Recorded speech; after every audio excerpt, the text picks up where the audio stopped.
Shakespeare said, all the world's a stage and all the men and women merely players. But what does this really mean? I'm going to unpack that for you next on Moxie Talk.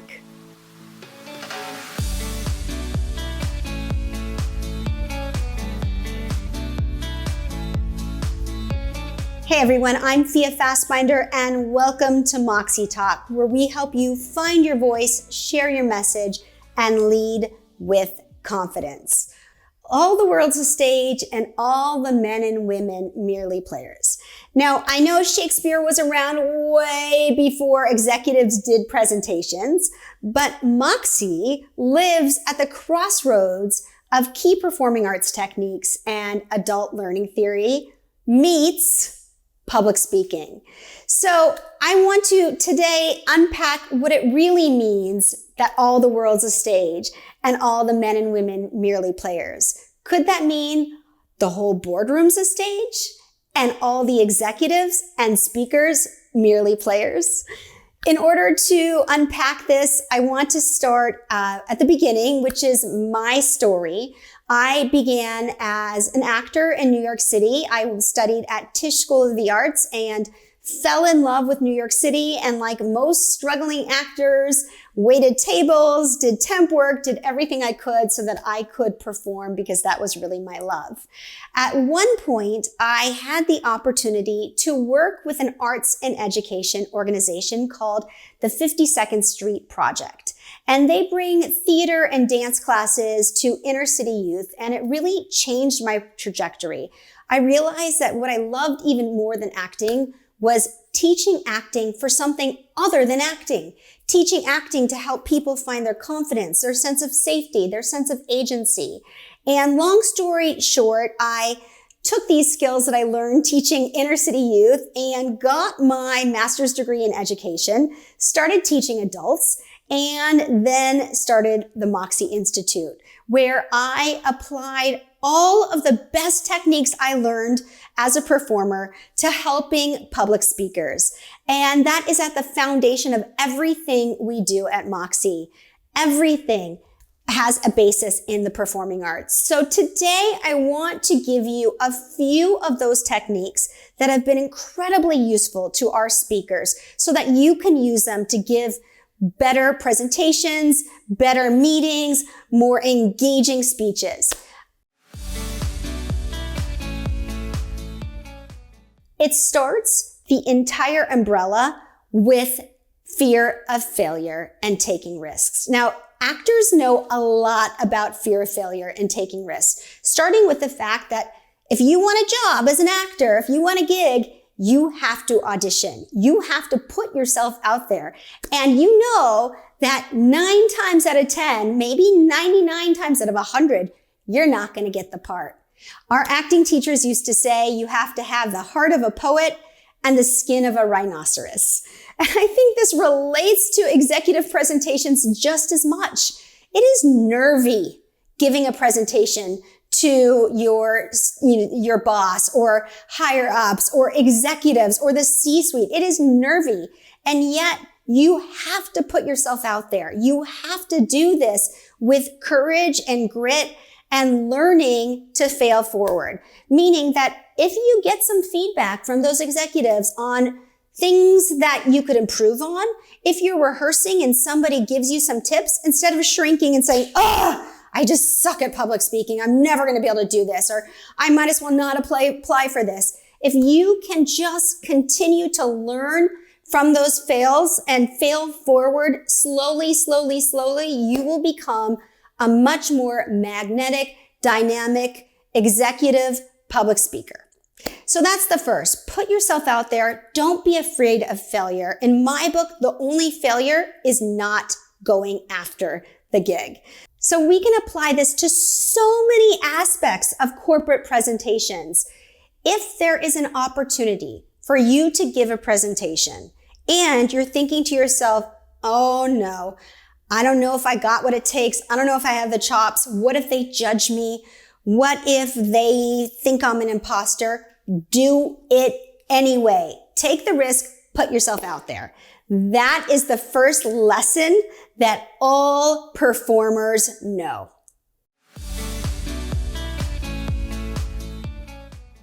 one of the things I say to all of my clients, and everybody gets nervous, first of all. So the ones that get nervous or even bordering on speech anxiety is it's okay to feel the fear and do it anyway.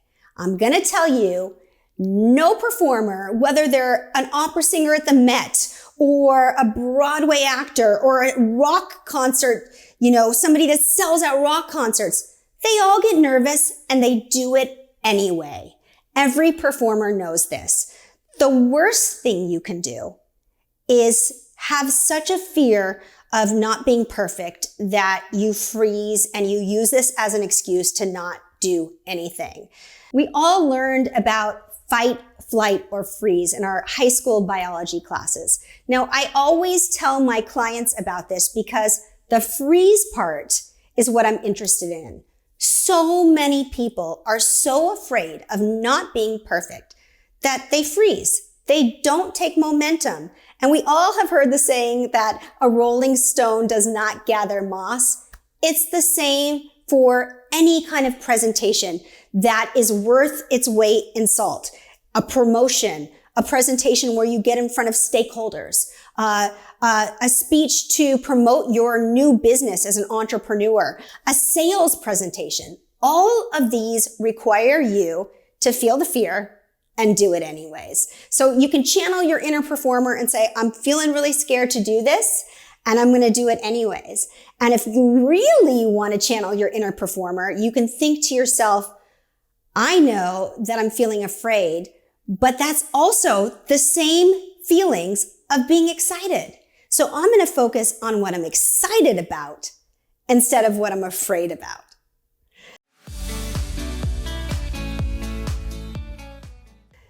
Next up on our borrowing from the playbook of performers is what I call vocal variety. Now, this might sound like something that's not that important, but how many presentations have we sat through where the speaker has a monotone voice and they speak? I can't even do it because it's so difficult to have a monotone voice for me. I'm going to try.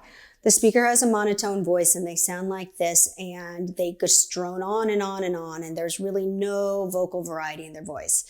Now, what you might not know is that the human brain processes language in peaks and valleys. So if we do not hear those peaks and valleys in our voice, we tune out. Actors understand this. Singers understand this. So they use different aspects of their voice to engage their audience, whether that's changing the pace, pausing in different places, changing the pitch, changing the tone, using volume to get loud and soft. These 5 ideas of ways to change your voice up will absolutely give your presentation more impact, more engagement, and more magnetism. Sometimes I'll say to my clients, just to prove the point, imagine 2 salespeople with the same sales presentation. One of the salesperson speaks like this, and they have no vocal variety, no engagement in their voice, no warmth.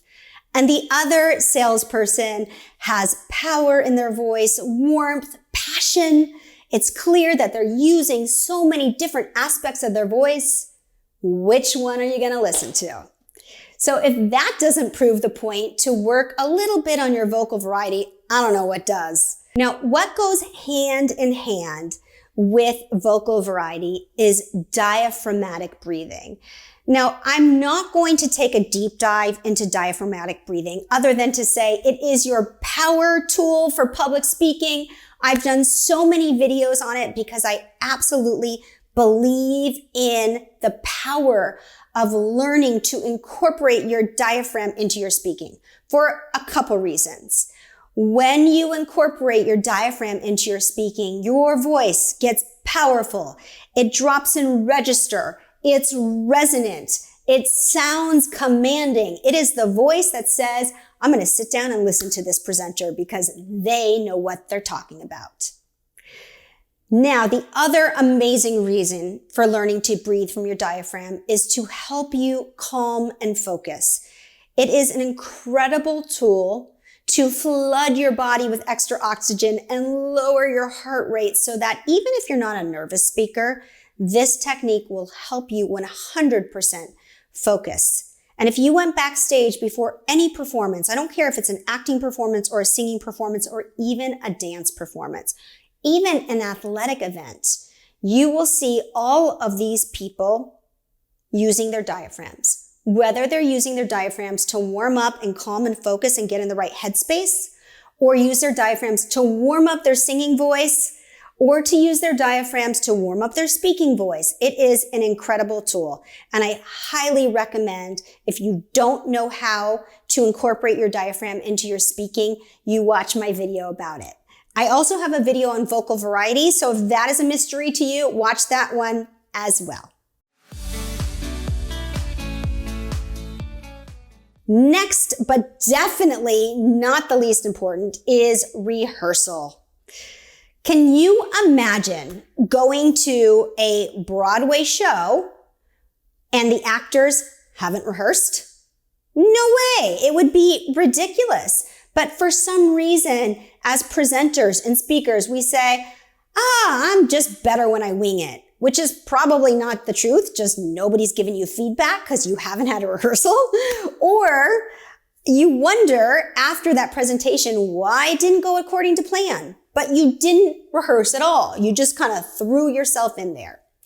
Now, take a page out of these performers' playbook and practice. I have a mantra here at Moxie, and my speakers are sick of hearing me say it, which is breathe, practice, repeat. So you might be thinking, I have no idea how to rehearse. Or you might be thinking, I feel really dumb when I rehearse. Or you might be thinking, I'm not going to rehearse because if I don't rehearse, then I can just put that big presentation off a little longer.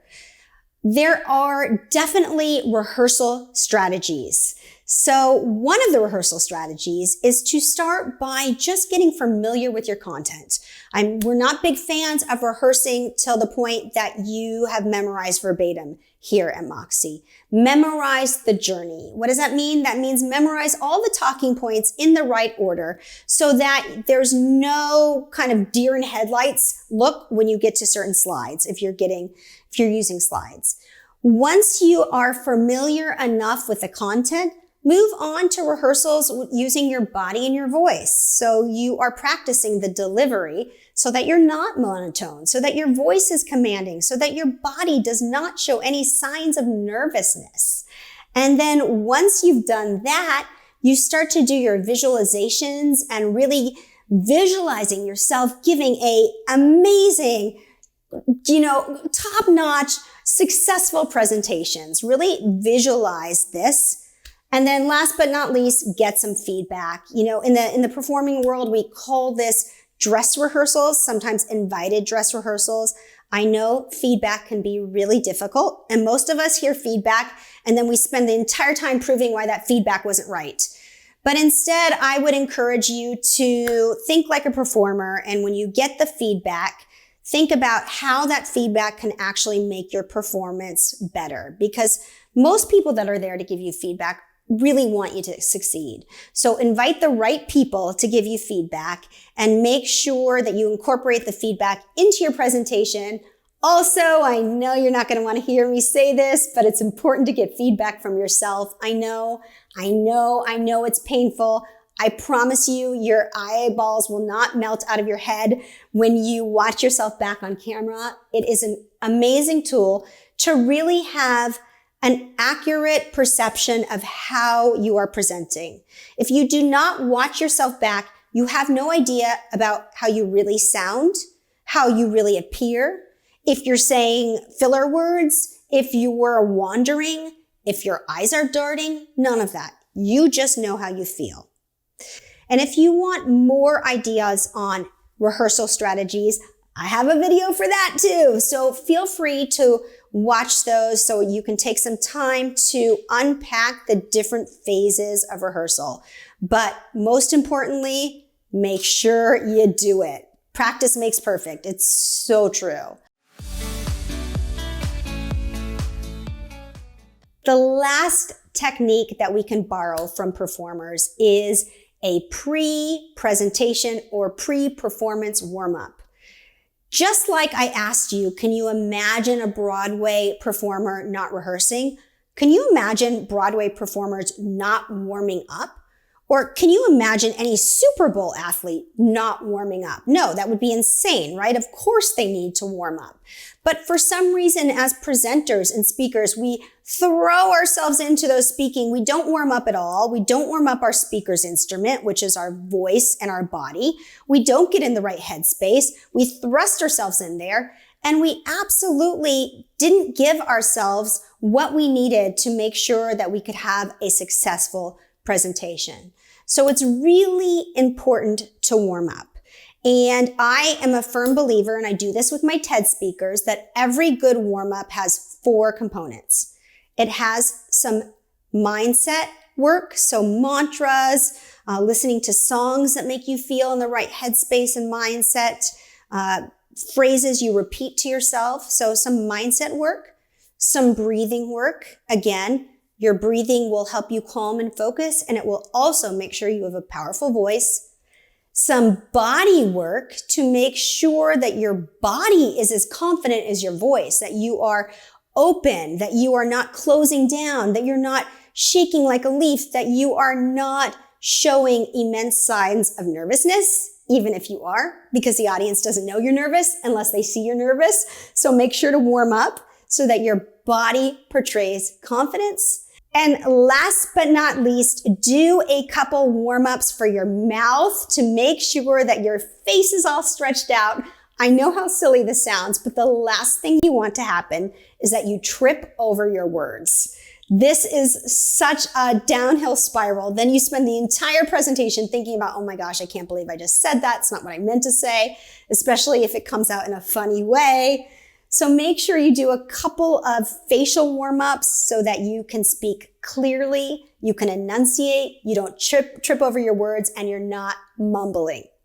Now, if you're thinking again, I have no idea how to do this crazy warm-up Fia is suggesting, you got it. I have a video on how to warm up as well.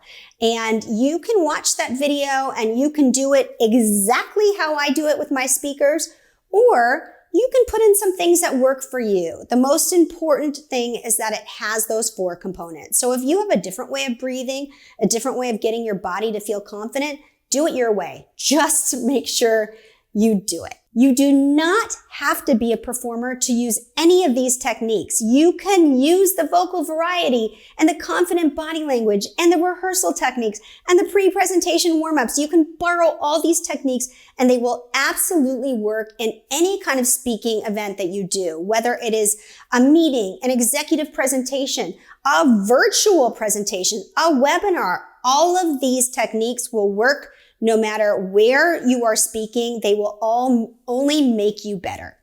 So I want to end by leaving you with something that Stanislavski said. And Stanislavski is a famous Russian director, and he created what we now know as method acting.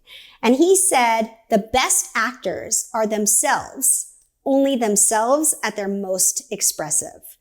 And you can relate this to your speaking, because we are not asking you to be somebody else. We are not asking you to be like the presenter that just went before you. We are asking you to be you, just you at your very best, you at your most present, you at your most ready to have a conversation, and you can be this person by using the techniques we talked about today. So I hope this video was valuable for you. If it was, please share it with a friend or a colleague that you think would find value in it as well, and make sure to like it. If you want to watch any of those other videos I talked about, make sure to subscribe to our channel. And if you want to know more about what we do at Moxie Institute, check out moxieinstitute.com. I'll see you next time.